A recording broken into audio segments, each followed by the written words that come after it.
This is a Galactic Network podcast.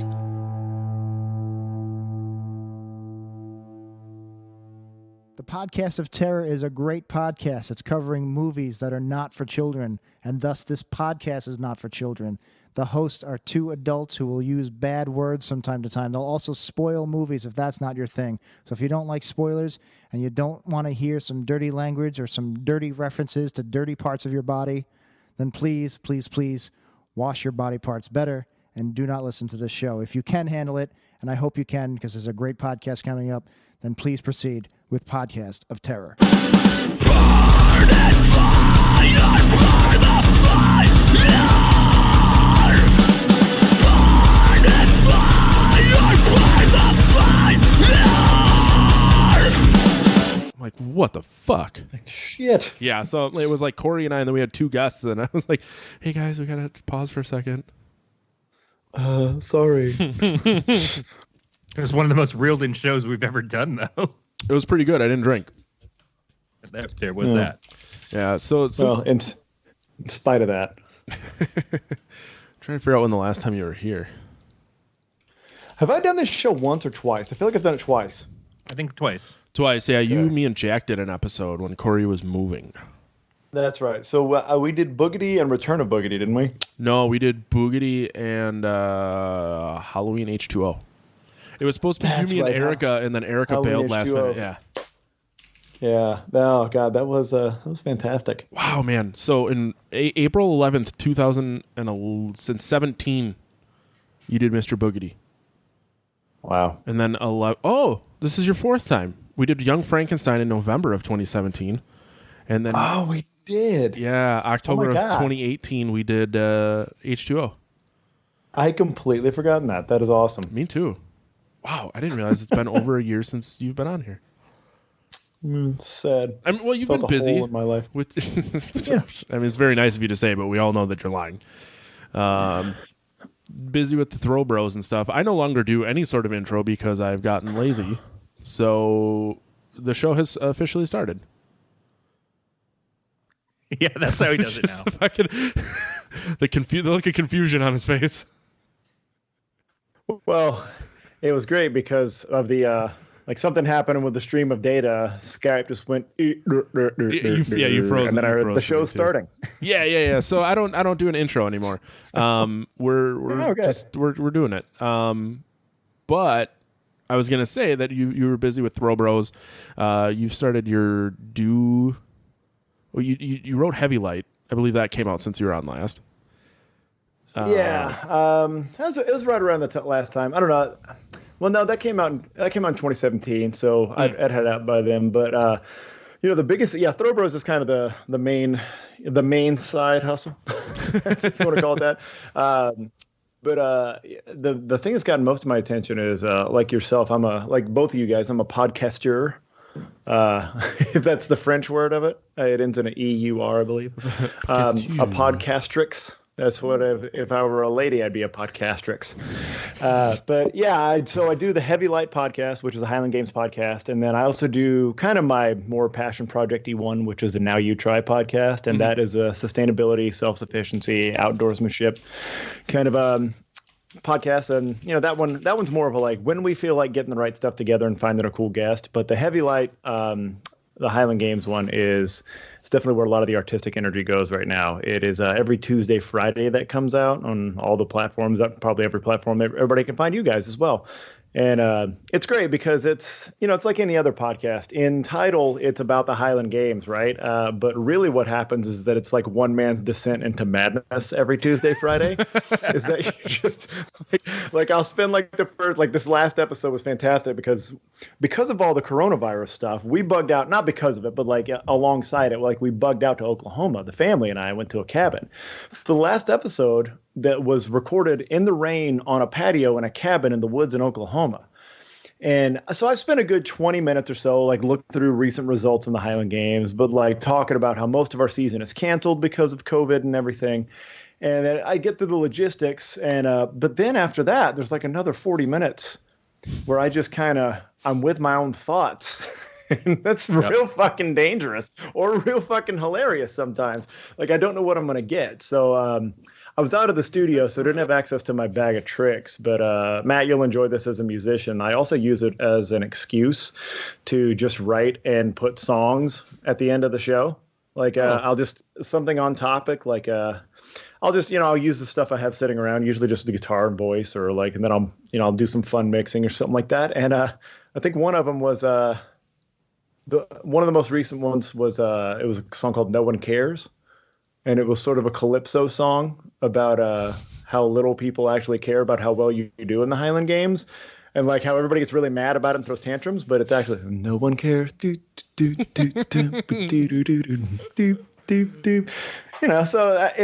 it's definitely, I put a lot of artistic energy into that right now. So you can tell I'm excited on that one.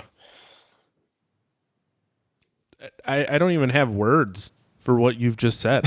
It's so fucking weird. Yeah. That's what I go for. I admittedly the podcast that I do a single person podcast for a single person that I've joked about a little bit on the show, but it's actually true. It's all legitimate. And I think in the last episode I did, which is a little too far back now, I feel bad about it. But I did describe it as this is just a recording of a slow moving mental breakdown of a person, just watching him fall to fucking pieces. And that has probably been my entire career in podcasting anyways, but when it's just me and I have to be the focus of all of it, that's when I really feel it. That's when I know it's like each episode is like a data point on the graph of your mental health, basically.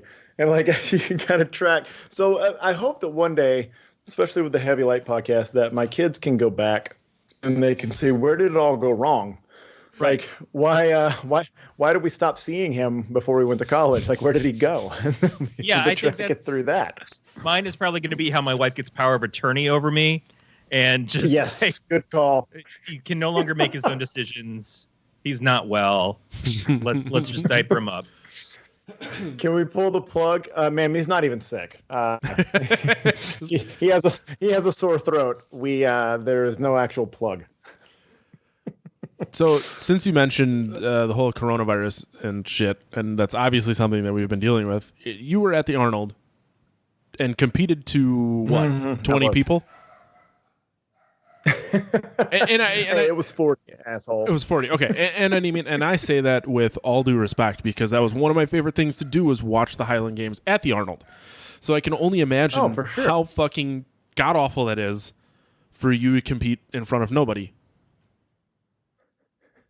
Well, yeah, especially when you're an egomaniac like I am, that makes it really tough to not have an audience.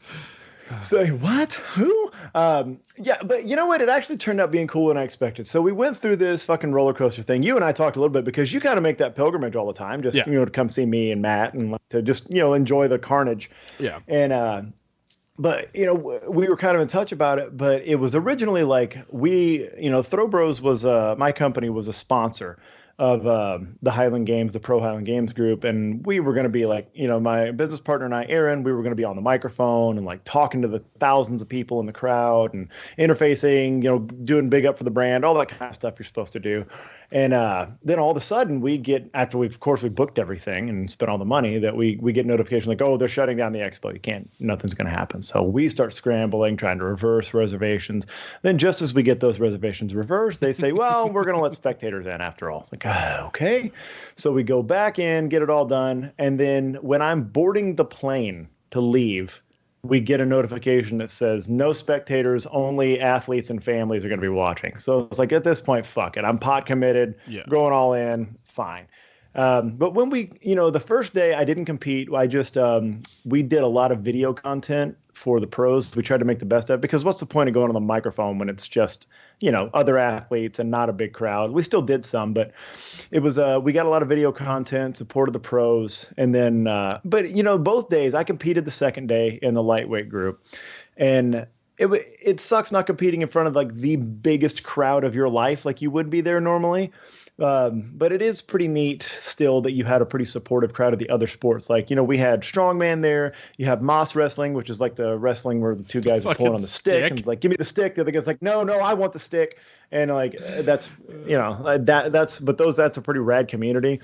And then the second day there was a jiu-jitsu tournament, and there was an IBJJF tournament like right next to us. So we're all kind of trading fans back and forth, and it's real supportive. And the local news came out. I was actually on the news as the talking head guy for Highland Games, so that was really fun.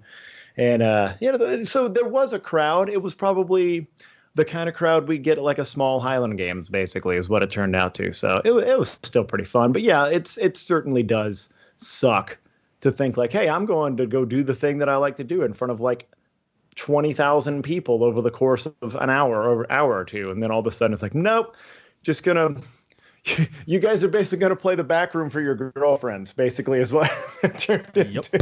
Yeah, it's a lot like being on this show, except for the girlfriends part. So that's the thing that I've been seeing is like Stephen Colbert and all these late night folks are now hitting at our level. Like there's nobody involved watching at all. Like fucking vindicated finally. But you might like, show up on the Ocho. The Ocho is back now, and dude, I've been watching the Ocho all day. It's fucking amazing. Yeah, I need to. I only have I have an ESPN streaming subscription. I need to get back on there. What's amazing to me is you're going to see basically everything under the sun, but somehow Highland Games will not be back on there. It's the one thing they won't. Like I think they'll probably run one from the like 1993, the one episode, the one thing they have, and then that's like that's all the footage we got of guys in kilts. We watched the hopscotch competition from Street. 4th Street down the road and everything, and just like, oh yeah, we're gonna throw this down and see if anybody can do some rhymes during the double dutch. And if I can bet on it, I'm fucking watching it. I mean, it's one of my favorite ESPN things is they have the National Cornhole Championship. Fuck yeah! Which of course it's like you start watching it and you're like, ha, that's hilarious. But then you're like on the edge of your fucking seat after a while. You're like, oh, fucking, he's just going to airmail this one. If he airmails this, they're fucking set. He's right over the hole. He's set up. If he airmails, he's going to put that one in there. Like, it's like everything turns into it. Every stupid fringe sport turned into an intense experience for me. There was the one night because I go through go ahead. I was going to say the one night I ended up watching the Cornhole Championship. It was just like on, and I was like, oh, fuck it. Cornhole's really funny, and I did really good at a work tournament once. I'll watch this. And then it's like 12:45 in the morning, and I'm like fucking on the edge. I'm like, my wife is asleep, and I'm in bed, and I'm like, holy shit, they're going airmail for airmail. I don't know what the fuck is going on. The next morning, I woke up. I figured out how to become. Yeah, I'm like, you gotta fucking see this. I figured out how to become a professional cornhole player. I found my region. I thought about it. It's like $20 a year. That's all you have to do to become a professional, and then you just go to the tournaments. I'm not even kidding. What the fuck are we doing then? Let's fucking go. Doing this right now. What the fuck are we doing? Let's go, dude. Me, fringe sports. You don't have to fucking twist my arm to get me into it. Is it a small enough pond where I can be a big fish? I'm fucking in, dude. If you're into small ponds, we were watching the Euro Tram Championships. It is Euro Tram drivers who go on a course where the fucking Euro trains. So it's like 6 things. So the first one is they drive a tram. They get up to 35 kilometers per hour, and then they have to stop it as close to the cone as they can without hitting it. They run to another tram. One person, just wait, it gets better. So one person goes to drive the tram. The other person has to line up a passenger, and it has to be as close to the train without hitting it as possible. And then you get points based on how close it is. You run to another tram, and then you drive that motherfucker as fast as you can, and you hit a big ball into pins, and then the pins have numbers on them, and then you multiply that by 30 to get your score there, and then you run to another one, and then you have to line up the doors with an arrow, and then you run to another one, and then you just have to drive it as fast as you can to get over the finish line, and then run and hit a stop sign. That's a fucking sport. It's more of an activity. 4 trains on tracks total is what we're talking about. Yeah, it was like 4 or 5, something like that. It was amazing. That's the most extravagant thing I've ever heard in my life. Takes place in Belgium. That is just an entire public transport system is just at the mercy of a tram competition. So they're trying to determine the best professional tram engineer. Yep. Or are these guys just specialists that just do the sport? Do they drive trams as their day job? I assumed that their day job was driving a tram, and then they just got so fucking good at it that the Belgian people were like, let's make this a sport. That is so Belgian. There's so at 7, I think it's 7 o'clock tonight is like the Japanese slippery stair championships on the Ocho. Yeah. Oh my god. Yeah. If we're not done, I'm just going to turn it on in here and watch it while we finish this. I see no issue with that whatsoever. I know. Yeah. I was. God, I need to get on it, man. So they I need to start skulking around ESPN now. This whole thing started because the National Brat Eating Championships from 2006 were on. Sure. And that was in Sheboygan. That's where I grew up. So like I still lived in Sheboygan at the time, and I remember everything, and I never watched it. And my wife is fucking blown away by this thing, and I'm like, well, that's where I'm from. So that then stemmed into an entire day of watching the Ocho, and then I was like, there's Tetris championships. They had frog jumping championships. I think she wants to go to California to watch the frog leap championships. So that's where they have like actual frogs they bred. Yep. They place them at a start point, and they have to. Mm-hmm. Wasn't that was in a Mark Twain book, wasn't it? Yes, that's where it came from, a Mark Twain book. They were very proud of that fact. There's also the the Cherry Pit Spitting Championships that takes place in Eau Claire, Michigan, Corey. Yep. No, that one sounded familiar.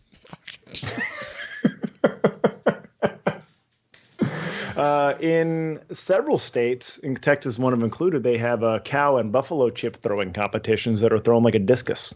Yep. They allow any throwing style you want, but discus tends to be the most successful because of the shape of the chip. So I found out about that from ESPN once. It's less offensive to the cow. Sure, yeah.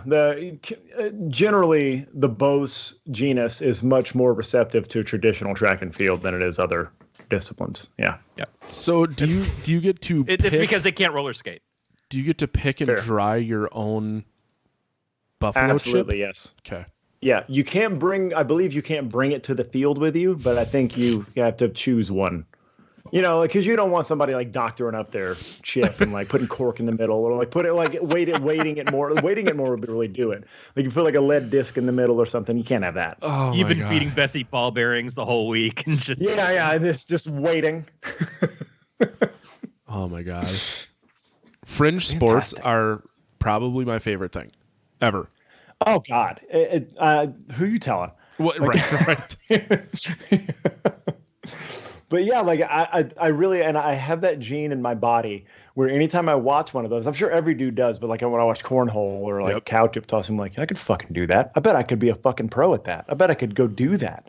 And like, then you realize like, how much does a cornhole pro make? There's two guys that make $25,000 every year. Yeah. That's pretty much all there is. I think if you want to be a fringe sport professional, eating is where it's at. Because like, so for the brat competition, Kobayashi made $8,000 for eating 58 brats.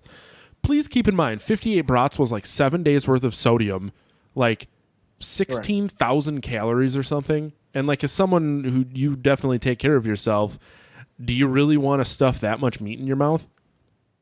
No, I don't think I've eaten 16,000 calories this entire week. In fact, no. There's no way that I have. I've drank They should combine that and like do the brats in your cornhole, because that I think is the competition we're missing out on. I think you just do a butt joke. You just did a butt joke. He did a butt joke. Yeah, I might have. Also, I like the fact that if in an eating competition you might not make as much money, but you're getting fed the whole time, so that cuts into how much you'd have to spend out. Think that's going to ruin. True. It's going to ruin. Yeah, your eating food for expense you. is cut for 2 days.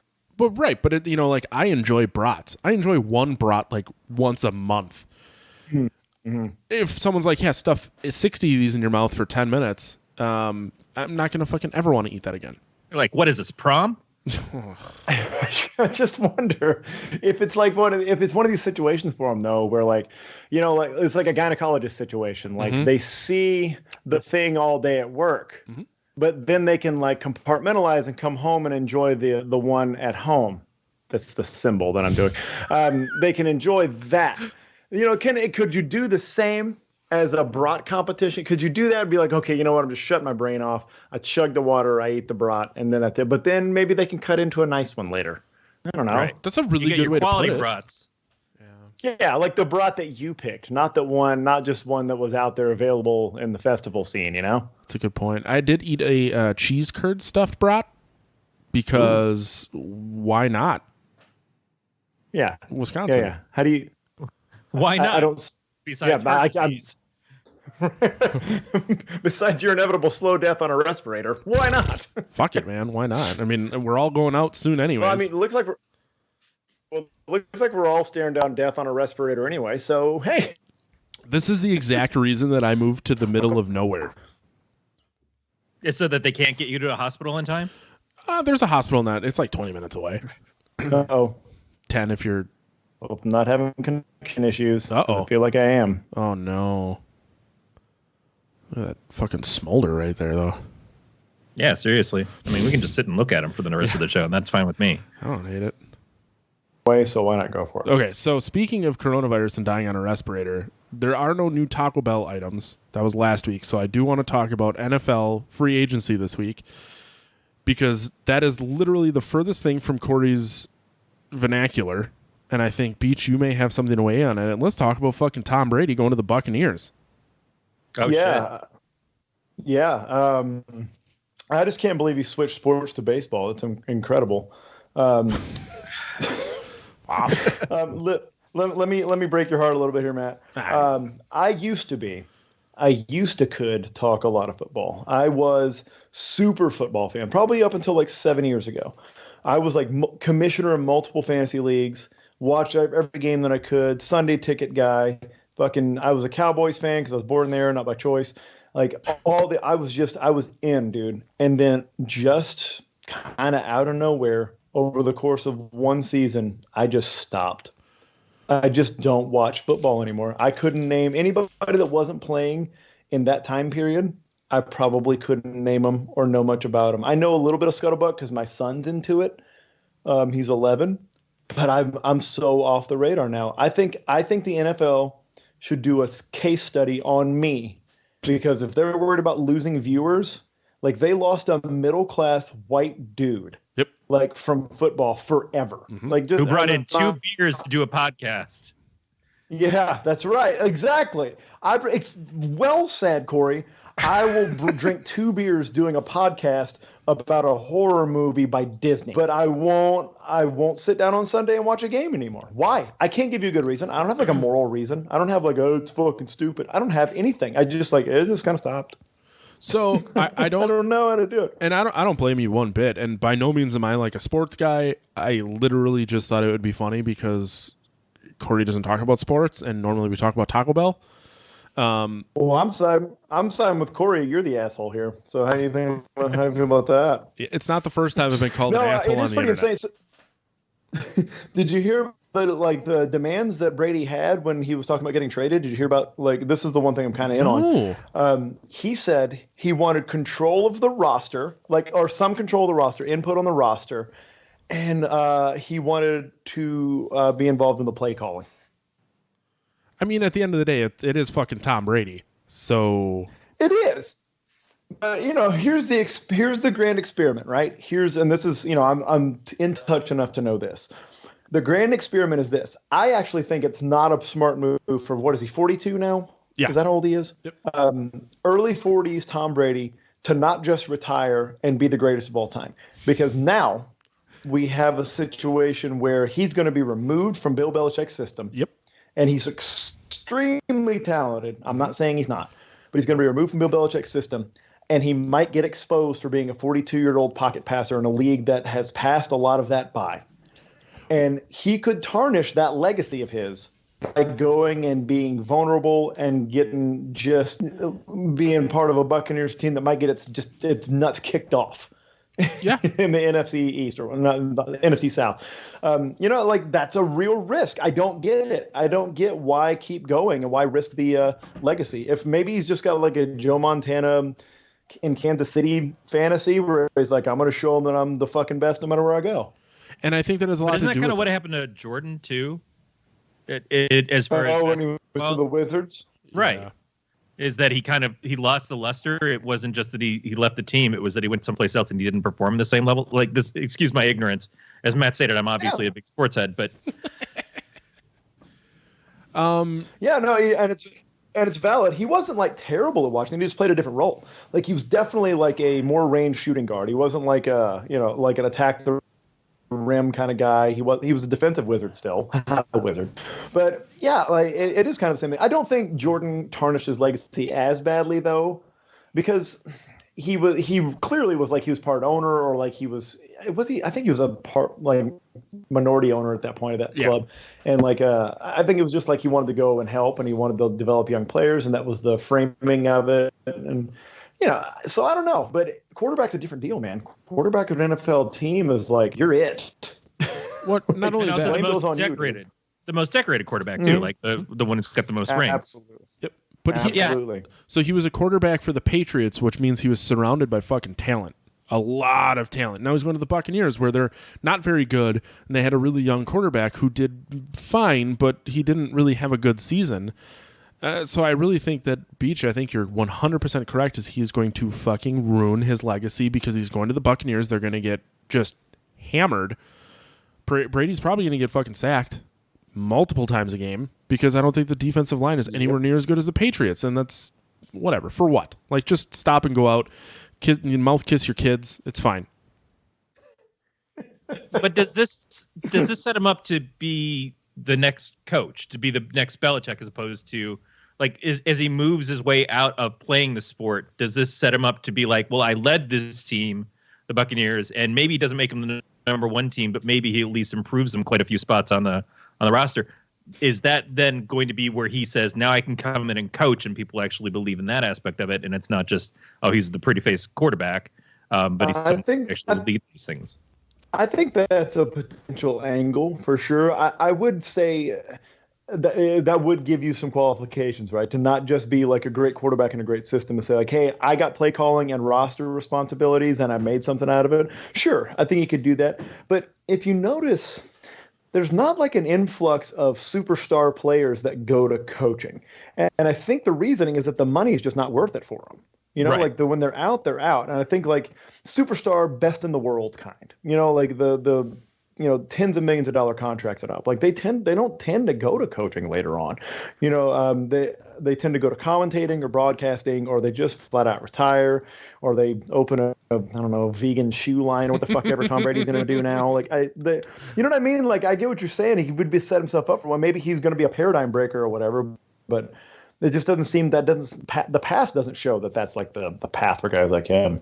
Well, but that's what I was picking up from what you were saying about what his requests were to go to that team is the thing he wanted. It sounds more like he wants to be looked at as having that kind of leadership talent, as opposed to, and which is obviously the quarterback has a leadership talent too, but how he wants to kind of leverage that into something more. And that could still go to commentating, but I don't know.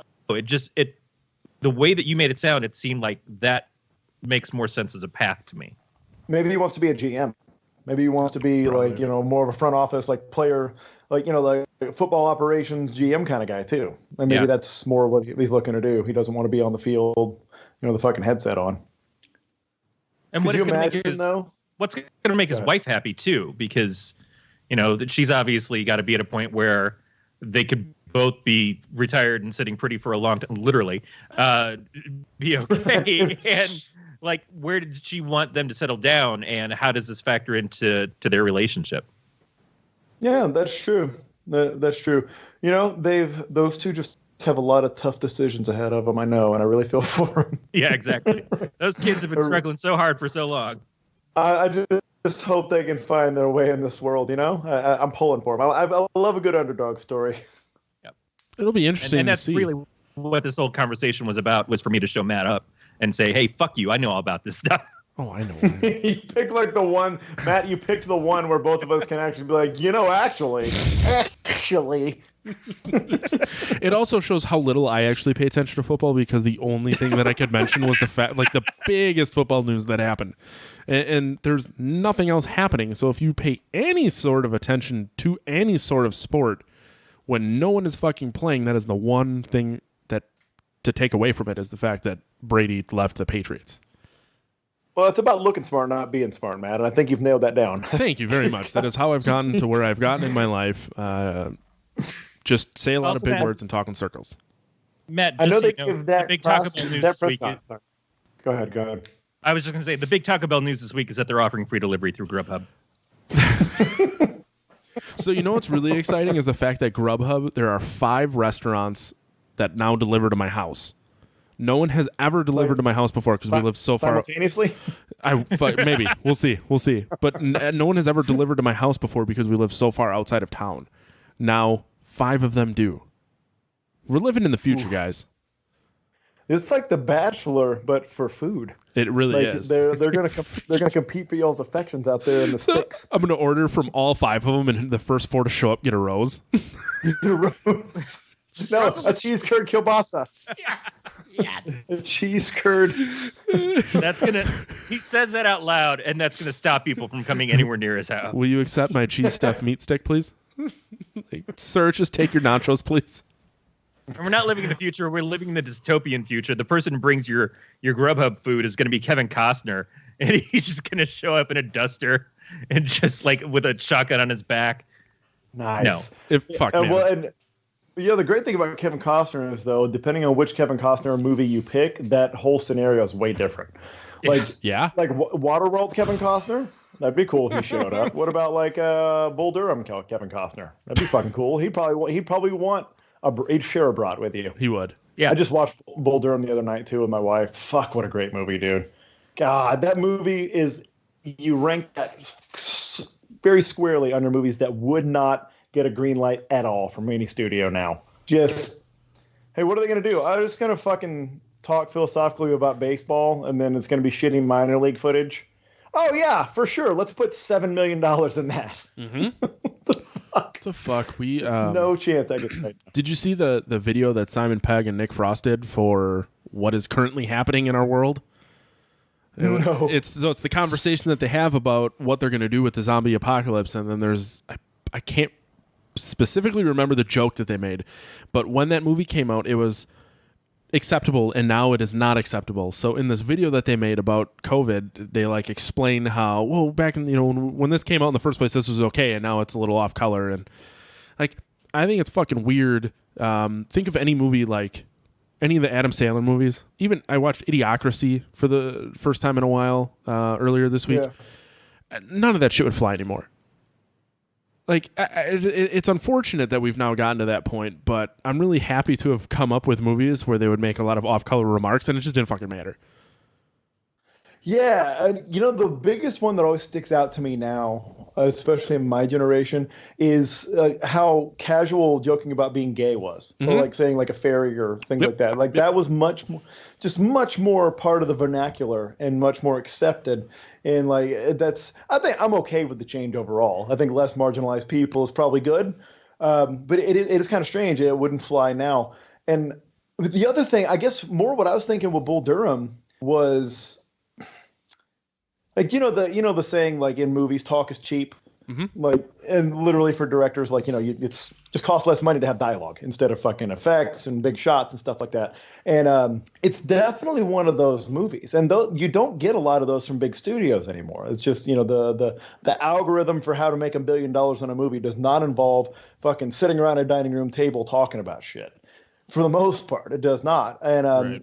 I was just thinking about it that way. It was like this magic combination of them, of like kind of the objectification of women, general like dude kind of a fucking locker room humor, and then just straight dialogue and like boring travelogue and like baseball chat, like high-minded baseball. It just would never fucking get done because like, that'll make $70 over a weekend in 2020 because it's got all the things from the 80s and 90s that we could get away with, I guess.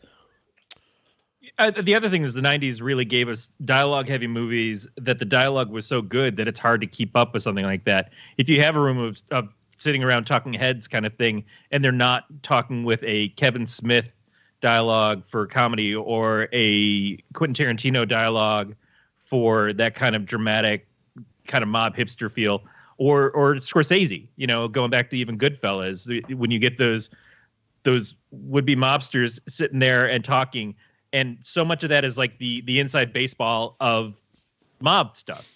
It is. That's the thing. Yeah. Is like, if you got people just sitting around talking and it's not fantastic, then we really pick up on it fast, and our expectations are a lot higher. You know what my theory is about that? as I just came up with.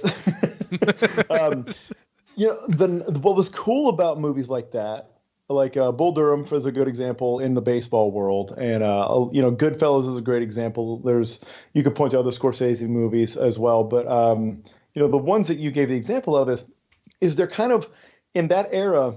They're blowing the lid off something that people find fascinating and interesting, because the directors and the writers went into those worlds and kind of dug out. Even the actors used to do it. That was how we got this whole myth of, the method actor, the Pacinos and people like that live and go into it, that dig in and blow the lid off of that. So we can, because you always heard about the mob, but you had no idea like what the mob structure was.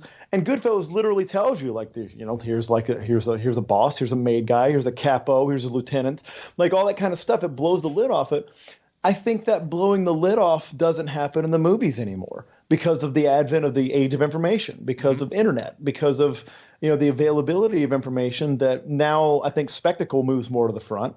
And that spectacle and social commentary those are always going to be big. But there is no like, oh, that's what it's like on the bus in a minor league baseball team. Like, you know what I mean? Like, because I think you've seen it a lot, and the lid's been blown on a lot of these situations. I think the last example that I can think of was probably The Social Network. You got Aaron Sorkin's dialogue, and something as fascinating as the weird robot kid who created Facebook, and how he has disdain for the rest of humanity.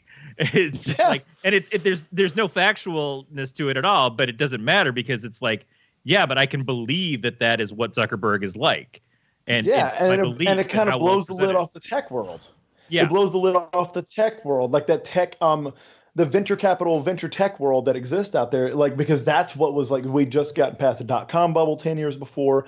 And like, that was still a mystery. Is like, how the fuck do you build an app and make $1 billion? And then that finally kind of showed you through fiction, through a, dramatic, historical fiction, let's call it, an approach to this. How are we going to, hey, Matt, are you formulating the tie-in to Bride of Boogedy yet? Or no, eventually when this winds down, we'll just say, hey, let's talk about Bride of Boogedy. Fucking brilliant. So, Beech, have you seen either of the documentaries about the Fire Festival? Ooh. No, I have not. I'm very aware of the guy that was ready to suck dick. I know all the, I know the memes, but I've never actually. Real quick, I never saw it. Before we get too far away, Corey, and we can talk about the guy who's going to suck dick shortly, but I just wanted to say the whole fact that the internet, everything's so readily available, kind of ties into the fringe sport stuff that we were talking about earlier. Any sort of fringe sport coverage you see is like pre-2010, 2012, when Facebook kind of blew up and everything, and it just stopped fucking being, because I don't need to watch ESPN to watch Highland Games. I can just watch Mike Beech do the Highland Games on his Instagram, which is great and also terrible, because now the wall is fucking down. So to kind of illustrate how we got to this point, how I became friends with you and Matt, I met Matt on a street in Ohio at the Arnold, and then I was just like, fuck it, I got too drunk one night, I'll message him on Instagram. And then he came on the show, and then we kept talking, and then I became friends with you, and now we're here. Pre-2010, that never would have happened.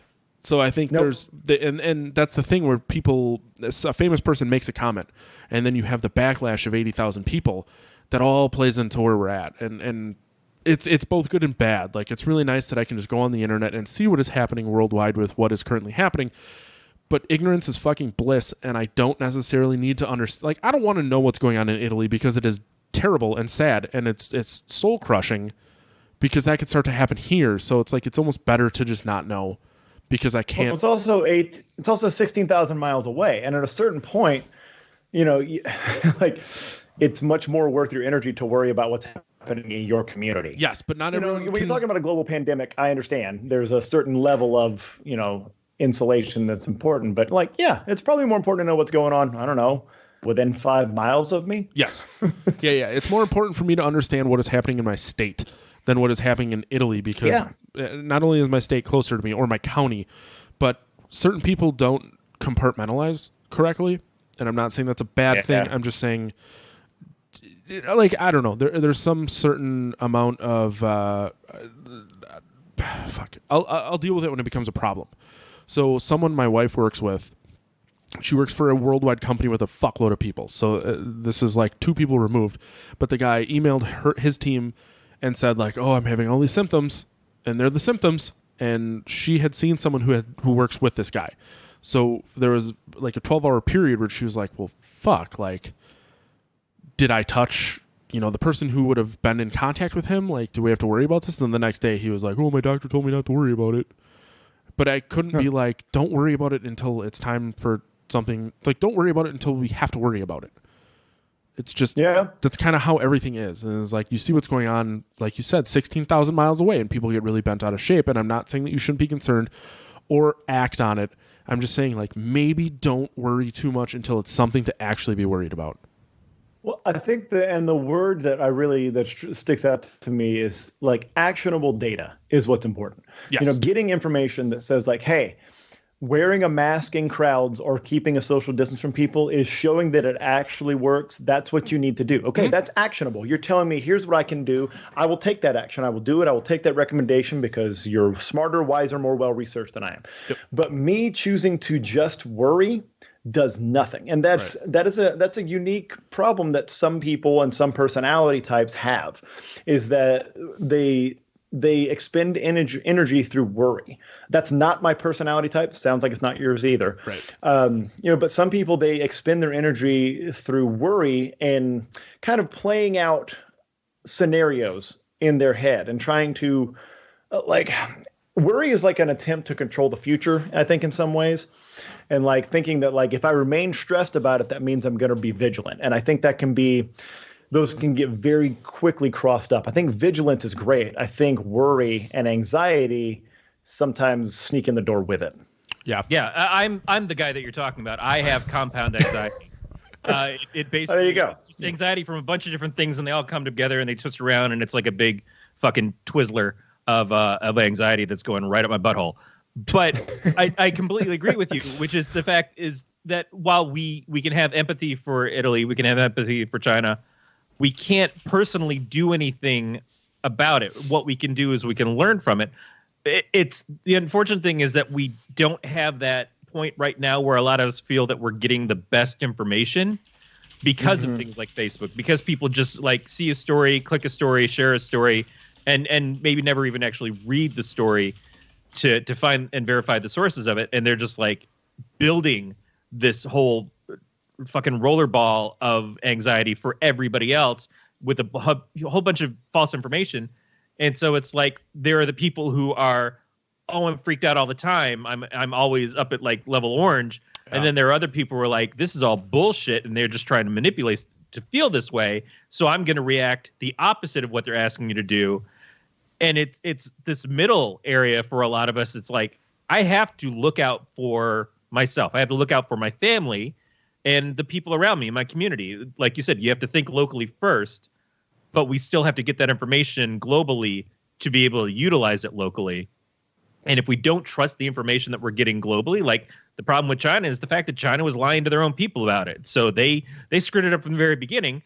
But we're at a very heavy distrust of the media here in the United States right now, and for the last 10 years or so, at least, that I can think of. And it's pretty bad that you don't trust the people who are the only ones who can really feed you that information. So then you do go online and you do say, well, because of this great mediator of like, I can talk to somebody across the country and listen to them, that's good.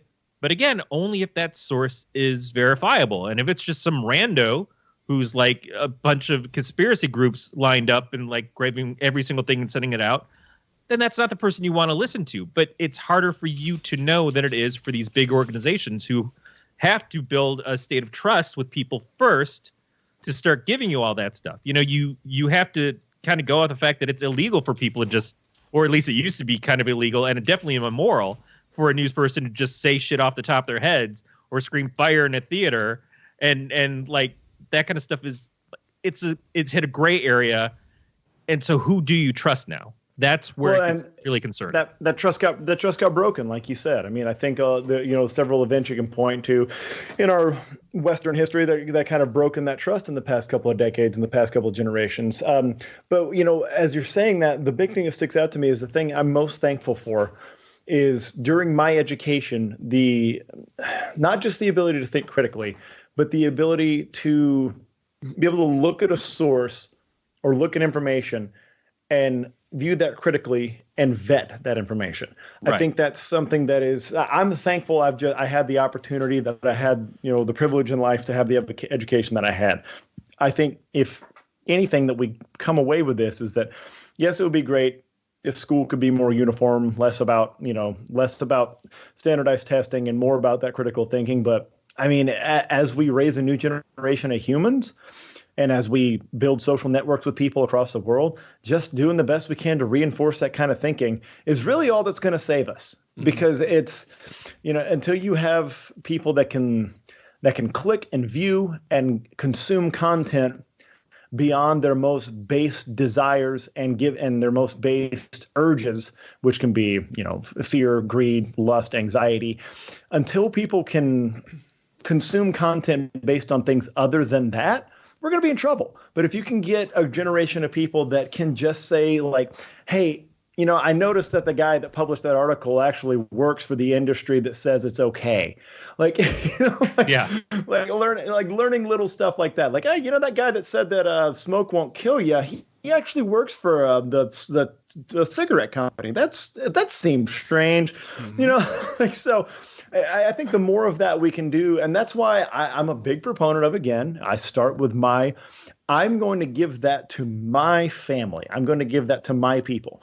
And then if they interact with the kids and the families around them and they spread that outwards and we spread that outwards to the next centric circle of people, well, if it gets out to my whole neighborhood, that's another win. If it gets out to my city, if like 100 more people start thinking that way or living that way or think that's a cool way to be, that's another win. That's all you can do. You can't post a status. You can't tweet about it unless you're, got a huge platform. I guess you can make a difference. You can't make a 60-second Instagram video to do it. It starts literally like where you're sitting within the radius of you to other people, which is, currently now, 6 feet? Yeah, no closer then. But that's also the problem that I have is that I have been friends with incredibly intelligent people, people that I have a lot of trust in. But it's so easy to say, hey, here's this meme that kind of sums up how I feel right now. And whether or not I fact checked it, I just can re-click share it. And I'm boosting this idea. Yep. And it's like, but you're my authority for these things. You're the person that I would look to give me some relevant information. And when you are the one who's not meeting your, and I've definitely done that as well. That's why I kind of hate memes and have developed a distrust of social media overall in the last couple of years, is because it's so easy to just like click and send without thinking about it, because that's what these things are built on, is that we just perpetuate not real conversation, not real intellectual thought, but just keep shoving shit out there. And how much can we manufacture that people keep clicking through and scrolling and all these things? And so it's a bummer, because these are people that I know and I trust. And if I sat down in a room with them and had a conversation, we would get somewhere. But I'm not sitting in a room with them. I'm sitting on a screen, and people can say whatever they want in front of a screen and not feel like there's a consequence to it. And what we're feeling right now is the consequence. Well, and content is king, right? And that's, I think, in times like this where there's a fast news cycle and there's a lot of content and there's a lot of info, I think people that create content for a living or a hobby, like yours truly, you have a strong temptation to just keep things pushing out into the ether and keep things going. Mm-hmm. But this also, it made me think, as you were saying that, so like, Matt, do you think during this whole COVID-19 scare, do you think your social media ingestion, not your participation, but your ingestion of it has gone up, gone down, or stayed the same?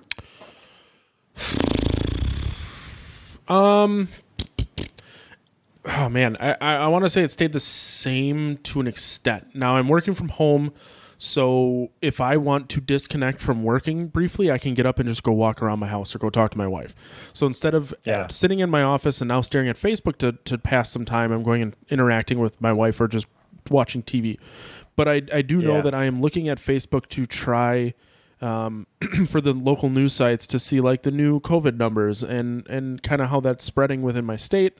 Not so much nationally, but I'm just waiting to see it kind of level out in my state. So but I would guess, having worked an office job as well, that it's probably lowered by quite a bit because when you're in an office, you rely on it like a crutch, you know? Yeah. And that's the thing. It feels more time than you believe. Yes. It's hard for me to say because I don't know. I don't think I left, like, when I'm in the office, I'll leave Facebook up all day. And I'll just switch tabs. Yeah. At home, I don't think I'm doing that because I have a TV next to me. So the room I'm currently sitting in is where I'm also working in. So if I want to not do work, I can just look at this TV and watch a cartoon or a TV show. So I don't need something on a computer screen that is going to disconnect me from work when I can just turn right and watch something new. So I think it's very, very likely that it is lower, but I haven't really thought about it. Well, and I ask, obviously, I asked because I've thought about it myself. And and I've been asking everybody that question lately. Mine, for some reason, I can't really, I don't know why it's happened, has gone incredibly down. Now, if you follow me, you'll notice that I'm still putting stuff out. I'm still posting. I'm still doing like stories and stuff like that. Like I make money doing some of this stuff, so I'm going to continue to do that. But my ingestion has gone massively down, 75% or more. Like when I'm done with the phone, I put it the fuck down right now. I don't know what it's something in this news cycle or the way people are acting.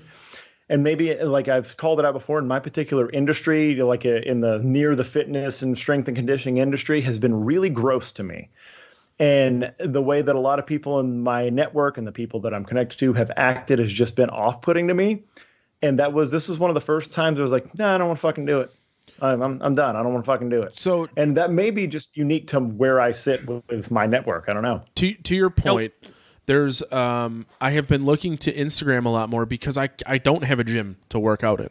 So I'm trying to find ways to do the movements with less weight at home and kind of looking for ideas that way. Now, granted, I've been getting a shitload of emails from On It and, Muscle and Fitness and stuff like that kind of give you things to look at.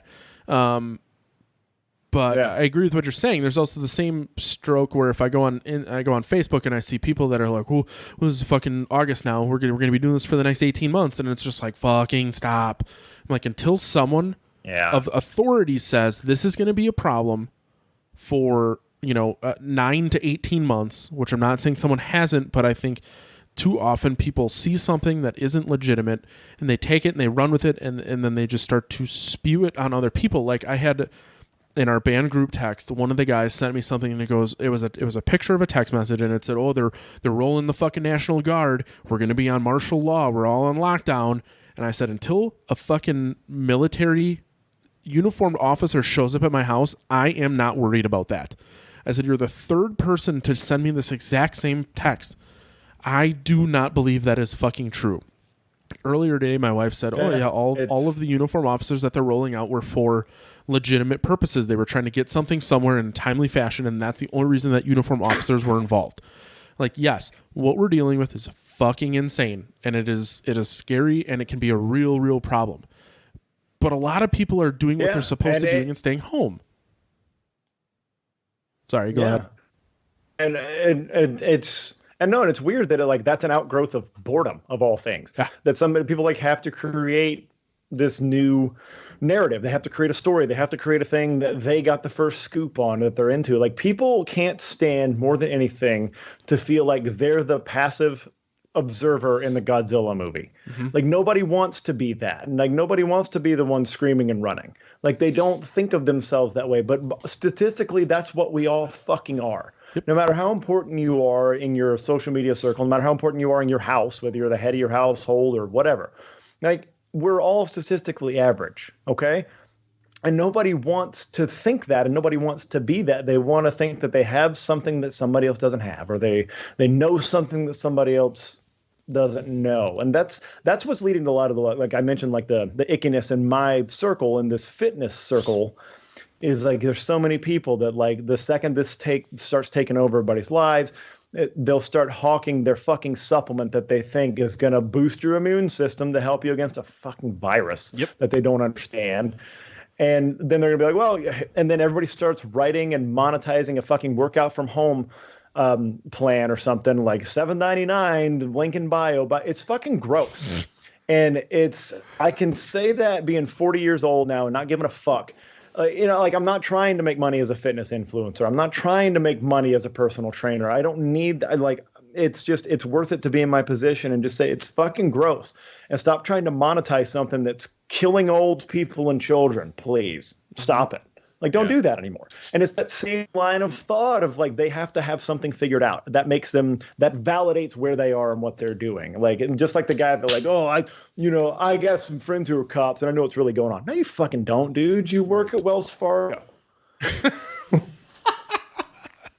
I mean, it's a really good point though. And like, as you mentioned, head of household, and it's like, I feel like my job as head of household and my wife and I are very equal, and I never, I'm like, I'm the man, I'm fucking strong. But it's like at times where she is panicked or something, I feel it is my job to calm her down, whether that's head of household or just being a fucking decent husband. And other than that, being like a spouse, that's being a good spouse, dude. Yeah. And that's all I'm here for. And I'm trying to find the correct information for the situation and going from that. I haven't seen any monetized like body weight workouts, but it doesn't shock me one bit that someone is trying to capitalize on that. I also spend very little time. I spend very little time looking at workouts because I'm about the fucking laziest lifter that exists. You can tell because I'm probably overweight. Not probably, I am overweight. Whatever. I fucking, like you said, dude, I'm a normal dude who works in IT in the Midwest. I am not a fitness person. I work out to feel a little better. I'm not making money off of this. Yeah. But I talked about this with Levi last night too. There is something to be said for that person might be in the same situation as the rest of us where they're freaked out and they're trying to find their clarity in all of this. And their clarity may be, I do this workout, it makes me feel better, even if it doesn't do anything. And that's the thing, is you don't make claims of like, this is going to change your fucking life, it's going to save you from this virus. But you just say, this is what I'm doing, but this is how I do it. And if it's your career already that you do sell workout stuff or you do sell supplements and those things, you can't suddenly stop your career in the midst of this. You just have to lead with honesty and empathy. I think we talked about that last week, is that if you're a person who has a Patreon and that's how you make your living, you can't stop saying, please support my Patreon, but you just have to do something where you say, hey, I recognize that right now is a really hard time for you to support somebody else. Yep. You might be at a point where you need support, and I completely understand that. If you have the ability and you want to help support me during this time, great. And if you can't, I really appreciate all the stuff you've done for me so far, and hopefully when we all get through this, things will start to even out again, and you'll come back to do it again. But we still have to accept that life has to go on, and for a lot of people, life is really scary right now. So the restaurants that are not able to employ people and are just doing stuff like pickup and delivery, it's scary for them, and they're still at least getting to be open, and that could change at a day's notice. The grocery stores that are 24 hours in my area are now closing at 10 o'clock at night. Same here. And it's not that big of a deal to me, but for the people who basically live in the nighttime because they work so far into the day or evening, and that's how they function, it's very difficult. And so I don't want to demean anybody who's trying to continue their living. Just do it with integrity, because if you don't have integrity, then there's no reason for us to support you in the good times either. Well, and that's the thing. You suck to what you were doing in the first place if you don't do it with integrity. And just don't, like you're saying, to rejoin it with you, Corey, don't capitalize on people's fears. Don't do that. I know people are going to do it, but if you're my friend or somebody I associate with, please don't fucking do it, because we're not going to associate anymore. Yeah, I'm going to call you out on it. Yeah, for sure. So you guys want to talk about Bride of Boogedy, or? No, I don't. No, okay, no, that's fine. God, Matt. No, that's fine. God. Hey, you guys ever shop? You guys ever shop on Wish? What? Shop on Wish? Yeah, Wish the app. It's an. I'm the only one with video, so I'm gonna hold this up to the camera right now. I just got an ad for. It took me a while to figure out what it is. If you're not familiar with Wish, I mean, there's definitely an adult theme to a lot of the ads and stuff you get, if you haven't noticed. This appears to be a warm-up bag for your balls. Which is sometimes necessary. Yeah, sometimes. I'm looking at it, I'm like, yeah, I can see the utility for that. But it's like, it's warm-up pant material with drawstrings, and it's like a... You remember like in what was it? Like that Gummy Bears cartoon where they would like, like the bag of whatever they would have, like the fucking drugs they would take. They had the Gummy Bears. Meth. Yeah, like they would always have it in a little pouch like that, like a little flask. And I feel like that's what they're selling. But it's a gummy berry juice. Yeah, it's your bag of holding. I'm such a fucking loser for knowing what that is. Yeah, see? Yeah. He could have more than his balls in there, right? Corey, Levi wants us to make those with the Podcast of Terror logo on them. I'm into it. Of course we can. Of course we can. I regret saying this immediately, but the only person I know who has the talent to actually make stuff like that would be Amy. And I don't want to ask Amy to do that. Well, the thing is if we can get them print on demand, I can just Corey, get the logo. You're the guy that just said in this time of need, you can't fault people for trying to make their living. No, I don't fault Amy if that's what she decides to do. I don't want to be the one to ask her to do that. She wants to make gummy berry juice ball sacks with a Podcast of Terror logo on it. You can't. Nobody can judge her for that. No, I would never judge her. No, absolutely not. But I'm not bringing that to her doorstep. Yeah, I'm not mentioning that one either. Maybe just write like an anonymous letter or something. Nope. That's a little too 23 years in prison Weinstein for me. I don't need that. So sorry, Matt, I interrupted you, but that ad came up and I just had to. No, that's fine. That is 100. Sure that got into the conversation. No, that was very relevant. I thought maybe was now a good time to transition to the movie. We don't have to talk about it. This movie was not good. It was just, I felt like it was a formality to have you come back on because we had watched Mr. Boogedy and then this one. And then this one. Yeah. Yeah. Okay, here's the thing.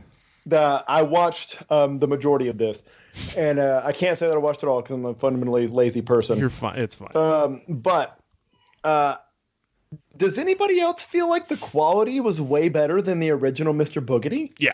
Oh yeah. Like it was like a big step up. Like it's still stupid, and there's plenty of like I can sit there like fucking Tom Servo and rip it apart, right? But it's like okay, yeah, all right, it's moving a little better, like it's written a little better, like it's shot a little better. It's a totally acceptable like Friday night television fare in 1988 or whatever. It doesn't seem so campy. The first Mr. Boogedy was 1986. This one was 1987. Most of the cast returned. They changed the daughter, who was played by Christy Swanson in the first one. Yes, which was a big disappointment for me. But Christy Swanson was moving on to bigger and better things. And the girl that's in this was also in Wishmaster. She's done a lot of stuff. She'd been in a lot of TV. She was on Mork and Mindy as a regular character for a year or two. So she's great.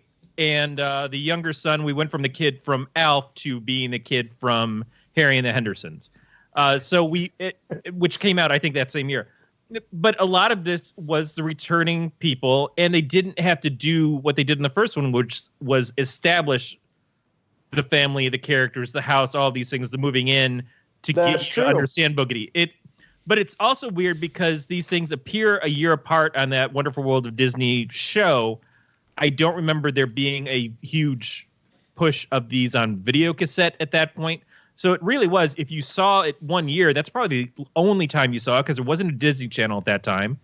And then the next year they do a sequel to it, and it's like, man, the dedicated fan who watched this last year and is back to watch the sequel now and remembered the whole story from the first one to do the second one, that's a belief system. That is yes, really it is, and I can't even imagine that the writer remembered what he wrote. Like he probably had to go back and watch. It was like that fucking thing. That was like you told me I needed to write something by April, so I wrote it. What the fuck do you want me to write another one for?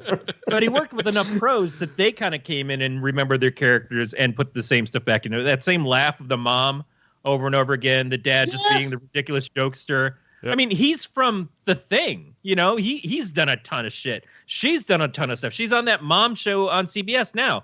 The Eugene Levy, who's a master of his craft, obviously. The guy from Ghost who says, "You ain't got a body no more." That guy is in this. Like, there's so many people that, like, they're pros. And it worked out. I don't know that it's necessarily a great movie, obviously, but it was perfectly in line and, like you said, maybe even a little bit ahead of where the first one was. It did what it was designed to do. Yeah. It did all that stuff, and I do agree with you. The exposition was quick, but it was also like quick and effective. Like you like, what's the litmus test for like this kind of sequel? Like, can you watch it without seeing the first one? Absolutely, you can. Yeah. Because they just basically they just retcon or like create a new backstory or a further backstory for Mr. Boogedy or whatever what's his actual name? Does anybody remember? Hold on, I've got it in front of me here somewhere. Yeah, but whatever the actual guy's name was. I can't remember who it was, but like they just create a further backstory and then just go from there. So high points for me early on in the exposition phase, by the way.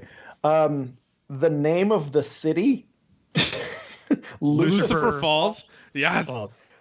Little on the nose, but okay. It was. We got a pretty good idea, and then everybody's just cool with like, yeah, that's where we're moving. Well, we just got done sucking a ghost into a vacuum. Mm-hmm. Let's move to Lucifer Falls. Well, not only that, but the name of the town festival is Lucifest, which is like something I would expect to see in Norway with a bunch of black metal bands playing. Right, I'd buy a fucking ticket to that. Right? Yeah, I would go all day.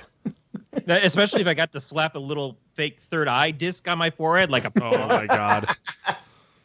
With a real third eye. Yeah, but again, actually, that's interesting because I could also see that being a part of a Norwegian black metal festival. Is the get a free third eye henna tattoo or something like that. Like it would totally fit in with that.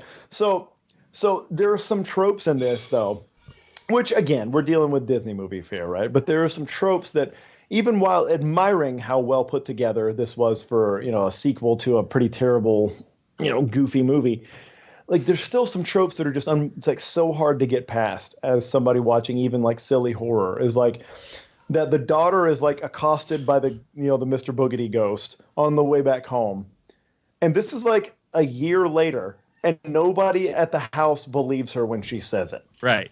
Yeah, you're full of they're all shit. like, yeah, what he must be histrionics or whatever. Like it's like that's a little lazy. I'm sorry. Although this is a family that builds their entire relationship off of pulling tricks on each other.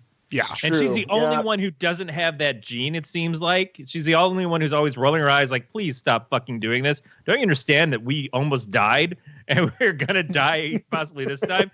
But everybody else in the family is all full of shit all the time. They're just constantly like, they do the dribble glass trick to her.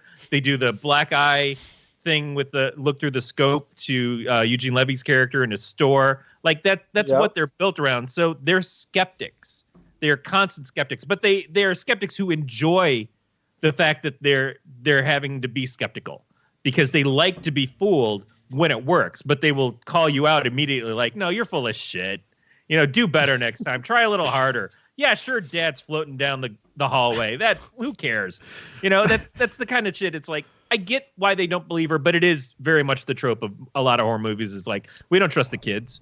Fuck them. Right. Two of them could die and we'd still be okay. Nobody would look at us twice. Right, because the third one is still probably full of shit, even though the other two are dead. Well, and it gets so, like one of the things, like I've never claimed to be a true horror buff, but one of the things I look for in almost any work and any film, and especially in horror, is I like there to be elements of the classics, and I like there to be elements of classical drama or draws on literary devices, familiar or complex, whatever, like to draw on great ones use a lot of times mythology. They'll use mythological monsters or reference to them and stuff like that. So you'll see a lot of that classical, but in this movie you can just tell like there's no foundation from what I can tell. There's no like, there was actually a colonial monster named blah, blah, blah. And like we draw our inspiration from that because that can sort of be like an engine that drives your story.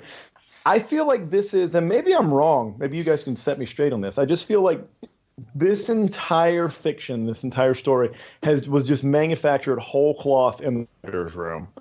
Does that make any sense what I'm saying there? That there's no like classical draw here? There's no like something they're pulling from?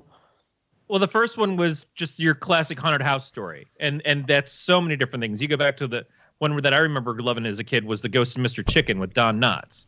You know, yeah. It's more of a Scooby-Doo thing in that case because it's not actual ghost. In this, there was a ghost. Disney's going all out and saying, we're doing that. But that's in line with they're doing the Headless Horseman, those sorts of things that they've always done. It perfectly goes in line with that because they want to create a character. They want to create a bankable, marketable thing that they can use in their theme parks. If Mr. Boogedy had showed up at the Haunted Mansion at some point, you would see that working for them. You could see Disney doing that and saying, hey, Mr. Boogedy really took off, and now we're going to use him in this ride right next to Mr. Toad's.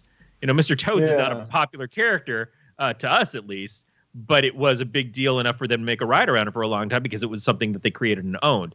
Disney, for a lot of their stuff, didn't own the things, but they were public domain. They could do it. This is like we're creating IPs. Until they bought Marvel and Star Wars, that's what they had to do. Right.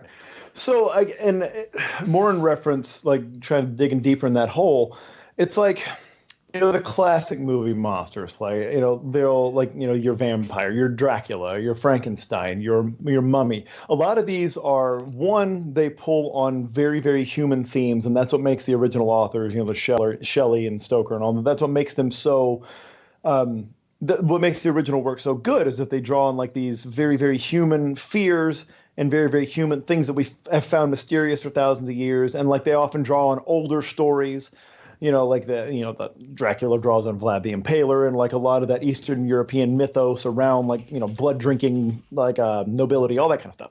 Like, you know, they draw on those things. So they're like underneath all that kind of silly movie monster stuff, there is like this undercurrent of things that have actually made people afraid. Monsters taking them in the night forever. Like there's something there. And I think maybe like things like Mr. Boogedy borrow that a little bit. Just they borrow the aesthetic of it, but there's no like underlying like here's the theme, the modus operandi, like here's the theme that we want, or like we're looking for like, you know, like the Aztec people believe that blood was the blah blah blah, you know, like there's no underlying thing there. And something that Disney has done more recently is that, you know, like if you look at movies like Frozen, you look at movies like Moana, you look at a lot of the recent spatter, especially the princess movies, they really do pull on a lot of classical works. You know, Hans Christian Andersen, you know, Polynesian mythology, all this kind of stuff. They really pull heavily on those. And I think that lends like without, you know, infringing on copyright, they're still able to get this like sense of weight and heaviness and emotional impact. But like things like this, none of that's there. Like this is just good for like you know what I mean? Like I'm really digging a hole here, but I know like it just doesn't strike very deeply. And I know it's meant to be silly, but I guess it could do both. But it just feels like this was like, man, we got no old stories to go off of here. We're just making this up as we go. But I couldn't help thinking as I was watching it how similar it was to two other movies that are much more popular that came after it. And that was Ghostbusters 2, which is the one that really stuck out of my head, like the him coming out of the statue versus Vigo coming out of the painting. Oh my God, yeah. Capturing a being, possessing Ray, all that stuff is, and then also to a high degree Hocus Pocus. But I think it's more because of the kids fighting against the witches. But that sort of Salem-esque town and people not believing in children, all that stuff kind of adds up to it. But and the whole fair being overthrown, and I think in Hocus Pocus they take over like the Halloween festival or whatever, where all the kids are out trick or treating. But those things were a couple years to 4 or 5 years after this movie. I'm sure that there was other stuff before this that had the same kind of things. But yeah. I was really like, Ghostbusters 2 throughout a lot of it. Like, this is a little weird.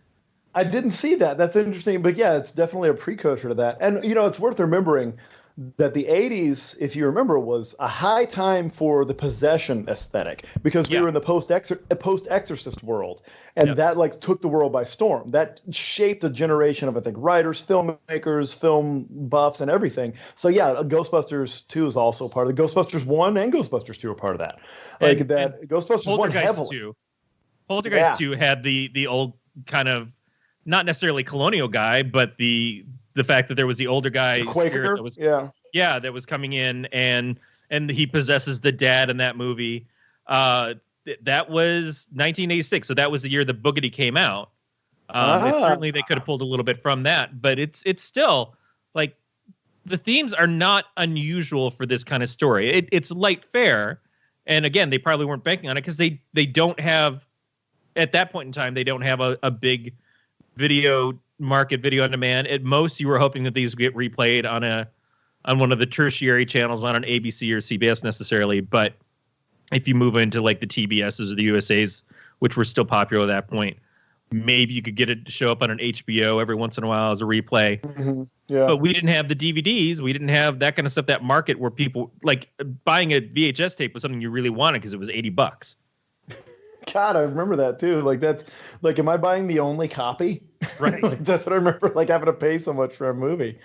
Yeah, it's you know what led me to think that is just like this is probably a bias in thinking, but like even again, I have to couch everything because I picked these. Well, Matt actually helped pick this one this time. This is all his fault.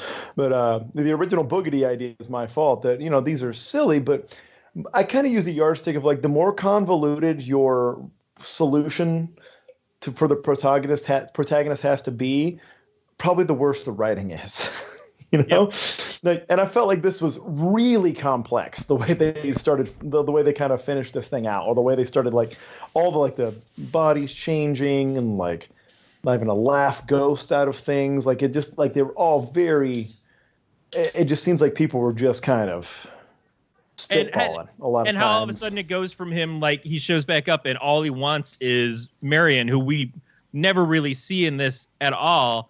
But we are supposed to believe that the outfit that she wears means that, oh, that must be Mary, and she's wearing the same clothes, which I assume everybody had that fucking outfit in Boogedy's time. Oh, yeah. Like, you could not walk across town to get a fiver of milk to, like, not see 1,500 Marians walking around. That's probably what it was. He was obsessed with this girl, and she was everywhere because they were all these different women that all just looked like her. But so he captures the mom because she's wearing Marion's outfit, and then gives her Bride of Frankenstein hair, which is again like a ridiculous moment of like, well, let's just do that because it's Bride of something. And then all of a sudden the daughter's wearing out, and it's like, oh, you must be her. It's overly silly. He was the weakest part of the whole thing. Like the family stuff, the fallout with Eugene Levy's character, like wanting the town back and everything. Him getting the magic cloak was a little weird and just like randomly shooting fireballs at things. But it was still like all that stuff was actually pretty good. The Boogedy stuff was, for the most part, the weakest portion of this story. To me. Well, and maybe that's just a byproduct of, maybe it's a byproduct of it because it's like a Disney Channel movie. It can't be that scary. Right. Like, so he has to have no teeth and he has to be silly. But I don't know, like, I'm sure there's plenty of examples of villains that are supernatural antagonists that are written in a lighthearted way, but are still not so weak, like through in terms of the narrative, in terms of writing. Like I can't think of one off the top of my head. I mean, Vigo's not that like seriously scary the way he's going back to the Ghostbusters 2 thing. There's really not the scariest villain, but he's put together well. Like it's thematically he's put together. He's got an aesthetic. He's got a look. He's got a delivery. He's got methods and everything. I mean, are the methods that scary in the long run? No, it's not like a bloody, gory movie or like a, like in inherently violent film or anything like that. But yeah, it's executed well. But yeah, this is just it's a silly villain, but also like there's a lot of convoluted writing to get the protagonist in his way. I think that's the best way that's what it feels like. I feel like the writers were trying to just get them somehow in the way of a villain that they didn't really have a clear like motivation for, other than like he's spooky. Yeah, and how can we display his powers without having a budget to do that? So the random, hey, we're going to buy this shop because we need to open up our gag store. And as we go into the shop and we open it up, it turns out that it's an old wax museum. So at some point we can have all these wax museum characters wander around for like 3 whole minutes. That whole scene of them coming to life and going out in the crowds and doing anything to attack people is really over that fast. And then they move along and they're putting all the wax figures back into the store again. It was really nothing other than it was a quick turnaround. Yeah, we can get people who dress up like Dracula and Dr. Jekyll and all these things real easy. That's cheap. We've got those costumes on hand. So that's why they did that. So I think a lot of what could have... I agree. Like, it's low budget. Yeah. So I think a lot of what could have made Boogedy scary was diminished by during the first position of the dad, when he would do something and then he would just go, Boogedy. So like, and even when Eugene Levy was wearing the cape later and he would like zap someone and you just go, Boogedy. And it's like, so, but it is Disney. So I think it was supposed to be scary, but not scary at the same time. We did not watch this intending to be scared. Like, this was the whole point was just to kind of make fun of this. I didn't think there was going to be any sort of scariness involved. If you were 9 years old, do you think you would have been scared by any of it? Fuck yes. The fact that this fucking this movie specifically, a fucking statue broke in half and possessed someone and then started flying around, I would have been scared. But I think it was around that age when I saw Saturday the 14th, maybe around the same age as what I would have been for the 9 years old to see this. And Saturday the 14th was ridiculous. It was a spoof of all these different horror movies. Like, they had the creature from the Black Lagoon show up in the girl's bathtub. Just a bunch of weird random creatures in a haunted house scenario. And I remember finding parts of that scary, even though I knew it was a comedy and I knew it was all played for laughs. Mm-hmm. There were still parts where it was like legitimately, as a kid, not easy to like just shrug off. Yeah, I think I was nine years old in like 88, 89 at the time this came out. Like, just before. Like, so the version of me that would have been alive when this came out probably would have been freaked out. And if you remember, the reason that I originally called out for us to do Mr. Boogedy was I remember being spooked by the fucking commercials for it. I didn't remember watching it. I know I did, but I just remember being spooked out by the commercials. I mean, I remember Tales from the Crypt or whatever used to come on at 9. It was like, if we had cable in the house, it was like, nope, kids, go to bed. This is going to freak you out. and it would have. Tales from the Crypt would have fucking messed me up, I'm sure, if I was watching it at 7 or 8 years old. Even now, if I watch it, it's not scary, but I can certainly see how it would have been unsettling when it came out. Unsettling is a great word. Yeah, unsettling is the perfect word. It's like, well, I've never seen that done on film before. Yep. So, that's a new thing for me to deal with. David Faustino having career for 10 years on one show is unsettling after this movie. Yes. Tell him you're sorry. It's so weird watching kids, like seeing a child actor in a small bit part before they became who they were. Because we look at him, we see fucking Bud, right? Like we see Bud Bundy when we see him. But when you're watching him in 1986 to 88 in this role, you had that kid looked like every other fucking kid. Yeah, it's the fact that they replaced his there's brother no with another way kid. to tell that was going to become him. Yep. And that's so I would have not known that. I would have not known at that age. No, Edward Furlong, Terminator 2. Right. Do you know what I'm saying? But that is who he is to me. So when I say something to someone and I'm like, I met John Connor from Terminator 2, and like, who is that? I'm like, how the fuck do you not know who that is? But it's the same as Bud Bundy and David Faustino, and it's like, how do you not know who that is? Goddamn people. Yeah, but which it's John a Connor? shit. Those are like cultural touchstones. Yep. It's true. There's several John Connors. Yeah. There's The only fact one. that there's 2 Sarah Connors is already messed up enough. That's not cool. Only one John Connor dies That's a series 13 I totally seconds lost into the new contact movie. with, by the way. That's a series after I totally lost contact with, and I think I'm better for. Well, I think I just I didn't continue to follow those movies. let's talk about that for a second, because. Oh shit! What? No. So what was the last Terminator movie you saw?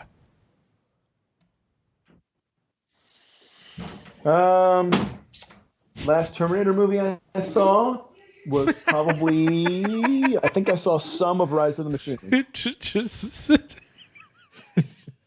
Sorry. Yeah. If you're She listening to busted this, in the door. Beech's daughter just put the fucking pause button on her. just kicked the door open. She's got a box. She does. She knew. She heard you say Terminator. She's like, oh, it's me. She's got a box of dominoes and a cheese stick in her mouth. Oh, Hey, honey, and there can she you goes. Close the door behind you and me, baby.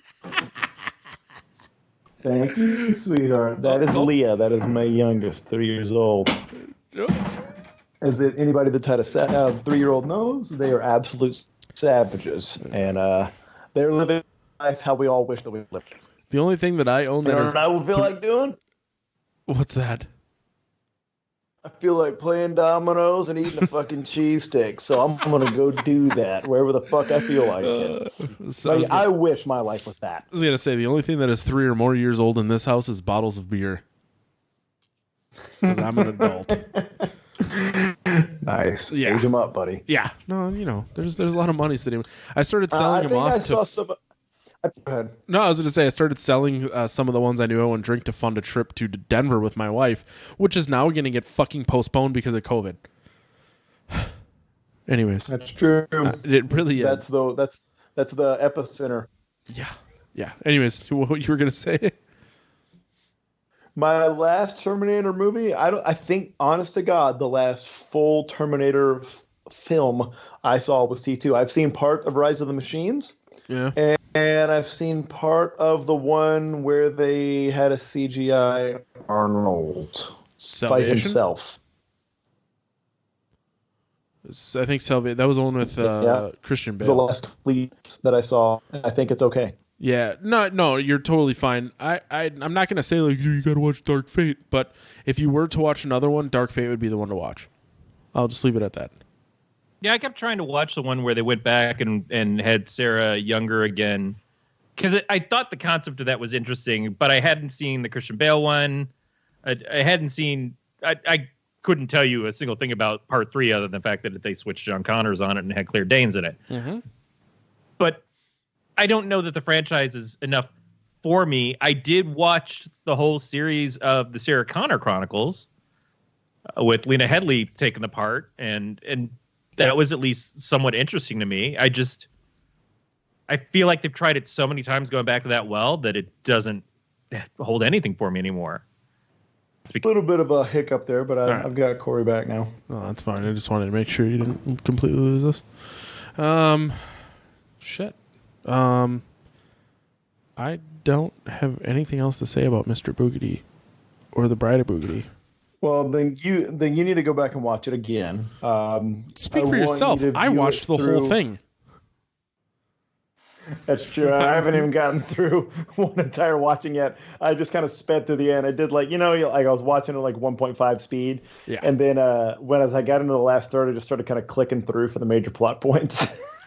It did one of those. Yeah. Like, it's not fucking, it's not Dune. Like I don't need no. all the intricacies. No. And that's the thing. Like this movie very much was, hey, we're just going to remind you who everyone is. And then when we get to that point, Mr. Boogedy is going to come out of a fucking statue and then he's going to start possessing people and then we're going to wrap it up. But are we? I thought there would be a third one. Right. There is not a third one. Were there any more Boogedy movies? Nope. So it did not become the bankable commodity like Corey was mentioning, like like maybe what The Wish was. Yeah. We never saw. So if you're going to Disney World, which park would they have put the Mr. Boogedy attraction in? I agree, he would have gone to the haunted house eventually, but let's say that he's like an international smash success. Mr. Boogedy fucking storms the world. International, like makes in that day and age makes $75 million or whatever. Where in Disney's theme park do you find the Mr. Boogedy attraction? Frontierland, right? Future, yeah. Where do you find it? I think during the Halloween season when they change stuff out and they bring in new themes for different rides, he would be on a log ride. Log ride. I can see Tower of Terror. Them doing a themed Tower of Terror for him. No, that's absolutely true too. I can see that. Yeah, I can see that one. Maybe being like an appearance on the log ride, like the Yeti was for the one that the Abominable Snowman that they did. I can't remember what ride that was, but they went with the Abominable Snowman. He'd definitely be. You can't do Magic Kingdom. That one's too friendly. Epcot? You can put them on Can't do Epcot. Tomorrowland. That's too spacey. He would probably drive the tram to take you back to your car and then go into a competition on the Ocho. God damn. You just want to put a bow on it. Yeah. Well, maybe you'd be a great tram driver. I mean, the thing is, there are great tram drivers living among us, and we don't even know it. We could be the next Euro Tram champions. Oh God, is there? So it's an individual thing though. It's not team. It's two people, because someone Two has to people, set up okay. the passenger and the other has to drive it. But the passenger is it a real person? No, it's a Or fucking is it it's a cardboard cutout. like an official. Nope, just a cardboard cutout. And you should Okay. have seen these dickheads with the fucking foot that line up their feet and measure from the fucking track. It was pretty intense. Okay, here's I'm gonna pitch this to you guys. You guys are the drivers. I'm your coach. Ooh.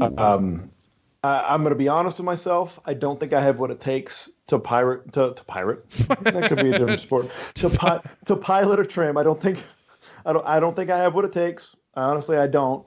But I see in you guys the potential for greatness, and I think I understand the inner workings of the human mind and the tram itself well enough to be able to coach. It's just not something that I know that I can't put it into action. So I feel like I could put together a winning strategy for you, but you two could be the ones that take us all the way. My grandfather did work for the railroad his entire life. It's in your fucking blood, Corey. Yep. It's in your blood. Do either of you have any Belgian ancestors? Not that I know of. I You don't probably know. do. Yeah. Well, let's just say, do you guys like Belgian waffles? Absolutely. Yeah, the only people Okay, that then don't are fucking- communists. It's just as good. That's fine. As long as it got cheese curds in them. As long as they have a little cheese curd, we could get Matt. That's how I'm going to pay Matt. In any cheese curd related thing. So here's the deal. Like, we're going to have to figure out who does what event. Matt, I feel like I'd leave the precision of the passenger pickup to Corey. I know that much. Yeah, I However, agree. I feel like with the speed test, I feel like you have more of like a cannonball, straightforward, attack it kind of thing. So that's going to be your specialty. That leaves two events for us to dole out, right? Yeah. Okay. Yeah. So You've what are the taken- other ones? Like you have to. So there's like a passenger stop and then a speed run. But what are the other two things? One was like bowling, so you had to hit a ball, hit pins, and then you had to stop the tram without hitting the pins physically with the tram. Okay. So basically, don't murder passengers, which is one I'm going to fail at immediately. Yep. Yeah. You I guys will see make red. it my business to knock people over. Yeah, that's true. And what's the other one? Do you remember? I remembered a whole lot better before I started drinking. I'm trying to look up the Euro Tram Championship, the European Tram Driver Championship. There are If this videos has a on wiki YouTube. at all is a failing of the internet. No, there are totally videos on the internet if you're interested. You mispronounced success, Corey. That's all the internet's for, man. Like, all the people say, oh, it's a utility for work. No. It's for finding out the rules of obscure Belgian sports. Yep. So we can take an American team and go fuck them all up. So it was in Brussels in 2019. Well, of course it was in fucking Brussels. Oh yeah. Well, okay. So since 2012. 2012 was in Dresden, which I believe is Germany. It's probably in Belgium. Well, 2013 was Budapest. 2014 Barcelona. 2015 Oh. Vienna. So this is Euro, not just Belgium. Yeah. Okay, yeah. I got So you. 2016 was Okay. Berlin. 2017. I'm gonna butcher this, but I'm American trash. Tnerf. 2018 was in Stuttgart, and 2019 was in Brussels. They have not announced 2020 Okay. yet. Probably shut down because of Corona. I guess just when's the qualifier, you know? I don't know. It doesn't say anything about. There are videos if you go to tramem.eu.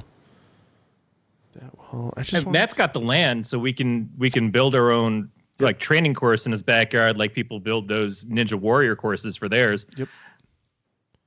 That's a really, really good point. Oh, Beat says Dresden is in Germany. So, my land has also been offered up for Highland Games activities. So, if you want, you can come train here too. Good. I don't know if it's relevant at all, but I own 4 operating trams and about 3 miles of track. I don't know if that's going to be useful at all. We'll make do. Yeah, can the Throw Bros sponsor trams? Absolutely. Could we just call it the Tram Bros? Tram Bros. Tram Bros, an offshoot of Throw Bros. This is the greatest thing. Yeah, I want to make you guys into champions. That's what I want to do. That's fine. We need tram jerseys too. I want you guys to taste the success. I want you to live the lavish Dionysian lifestyle of a tram champion. I want you guys to taste being at the top of the world and being able to get whatever you want whenever you want it. Well, that's kind of wasted on me. My mom already tells me that I'm pretty, so I'm doing fine. I don't need your damn tram validation. Well, here's the thing. September 26th, 2020 in Romania is the Euro Tram Driver Championship this year. Okay, got you. So they canceled Tram M, whatever it was. This year's championship can't take place on May 9th, right? That was coronavirus. Yeah. The 26th organized the 9th European Tram Driver. They make Tram Driver into one word. That's how you know it's a real sport. Tram Driver Championship. We're looking forward to seeing you in Oradea. I don't know where that is. That is Romania. So they moved it from May 9th to September 26th. Nice. I have a friend in Romania that can put us up and can train with us while we're there. His name's Stefan Tumka. He is a Highland Games champion. He beat me in Worlds in 2016. He's a lightweight world champion. So he knows what it takes to be a winner. I'm going to put him in charge of your nutrition. Oh, boy. Well, I hope it involves cheese. That's all I was waiting for. Yeah, it's gonna be brat heavy. I mean, look, man, this is a Central European sport, obviously. Yeah. So there's gonna be a lot of brats. There's gonna be a lot of beer. I'm on board. You said the 2 magic words. Yeah. I mean, look, you're already living in Minnesota, so you're not really that far off from general like East Central European cuisine it is. So it's already all there. You want to fix that? Beatmaster in the chat says, for branding purposes, we got to get tram stamps. That's fine. Oh my god! I would like to point out that Beech needs to fix his fucking sentence. I live in Wisconsin, not Minnesota. Oh, sorry, Minnesota, Wisconsin. Sorry, I do mix those states up a lot of time. I know the one has much better weather than the other. Yeah, it must be hard living in Oklahoma. Well, I was in Oklahoma just recently, and that's true. I would be offended. I would be offended by that as well. I'm even drinking a beer from probably not far from where you live. What is it? Weathered Souls in San Antonio. I know it's not far from where you live. No, it's not. That's like 2 hours away. Yeah. I grew up in San Antonio. And you can't even remember what the fucking state I live in. That's true. Well, state of inebriation. In my brain, Wisconsin, but that's true. Hey. Yeah, and in my brain it was Wisconsin, but it came out Minnesota. But it's one of those cold states. Really? Yeah. I say I'm not that offended. With that, I know you have children to get into bed and shows to plug, and I need to go back to my couch. You mean you need to get back to tram practice, because that's where we're headed now. Without even saying, I have purchased Tram Simulator 2020 on my computer, and I will be going straight to tram training. Okay, good. Just remember that Tram Simulator 2020, they've got that issue with the braking not being really accurate. So if you for the braking applications, go to 2019 and just like fire that up. Or there's a patch available where you can kind of patch back to the 2019 braking system until they get that fixed. Jesus Christ. Yeah. Let's be clear. The only real training is tram training. Correct. Thank you. Oh, fuck, man. Whatever. Beech, what do you want to promote or don't promote? I don't really care anymore. Yeah, be aware that you'd call people out for trying to promote shit during this pandemic. So good luck. Hey, buy my fucking workout program, and here's all the supplements I'm into. I don't know. And the one thing of my 4 appearances that I can always count on is that the deeper into the episode you go, the heavier Matt's apathy gets. Yep, it's always great. Yep. It's always so reliable. Like, I don't know, it's whatever you want to fucking do. I don't know. I don't even care anymore. I don't even care. You guys just fucking make out with a stuffed animal or something if you want to. I'll just sit here. I mean, I have stuffed animals within arm's reach, so it wouldn't be that hard. No, hey, look, if you care about the Highland Games, want to learn more about it, find Throw Bros on social media. Go to throwbros.com. You can see what kind of stuff we have for sale. If you are a podcast listener, like you're a podcast listener here, obviously, if you're hearing this, you are a podcast listener, at least one. Check out the Heavy Light podcast. Like I said, it's about Highland Games, but in name only. It's mostly about, like Corey had talked about, the slow descent into madness and insight into the human condition through the lens of kilted sports. God, I need to write that fucking down. That sounds good. Also check out the Now You Try podcast, and then find me on Instagram, Mike Beech with 2 E's, and send me a message, and I'll send you a little. I'll send you the emoji back, the little smooching emoji, maybe a peach. And also the new Twitter handle, Trambros. Trambros, yeah. We're going to be building that account up. Website is forthcoming. We will be releasing a COVID-19 tram training program that you can do while you're at home. We will have lots of, generally we like to do nootropics as our supplements. So you'll be seeing a line of Tram Pilot, Tram Engineer nootropics that will help you focus on the task at hand, that will help you with your passenger pickup. So keep locked in on all those accounts for tram supplements and at-home tram workouts. Huh. God damn it. The next time we have you on, we either have to do Snowpiercer or Train to Busan. Yes, we do. Just roll it into a new episode. I like it. Well, Corey, you're on the hook to remember that because I'm not going to. Corey, what do you want to push? Yep. Reliable. Yeah. Just apathetic till the end. Like, comes in charging hard, but at the end he's like, just, you know what? I'm gonna sell my computer. You guys just figure out how you want to do this next. I'm gonna mail in the next episode written. Oh, Matthew. Well, it's 5 years of doing this, and I start off real gung ho, and shit's gonna get done, and then I get a couple cans of giggle juice in me, and it's all over. Yep, you're chipper to the extreme when we start, but by the end, the brain's sloshing around in that skull, and yeah, that's probably the best description of how my brain operates. Is it starts off real firm, and it's just mush by the end. It's just a bowl of watery oatmeal by the time we're done, guys. It's the same thing that Matt does to my junk. Holy. Oh, we're doing gross. Yeah. Corey, what do you do in the safe stuff? Well, obviously, I am still doing, on occasion, the One Mad podcast for one person, which is If Your Name is Levi Krause. Yeah, I do a podcast for you. If it's not, maybe I'll get to you sometime. Who knows?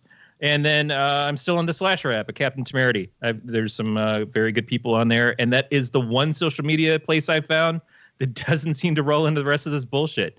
So I can't advise you enough that if you want to be online and talk to people about something that's not the same old crap, but it's mostly about horror movies, go on Slasher app.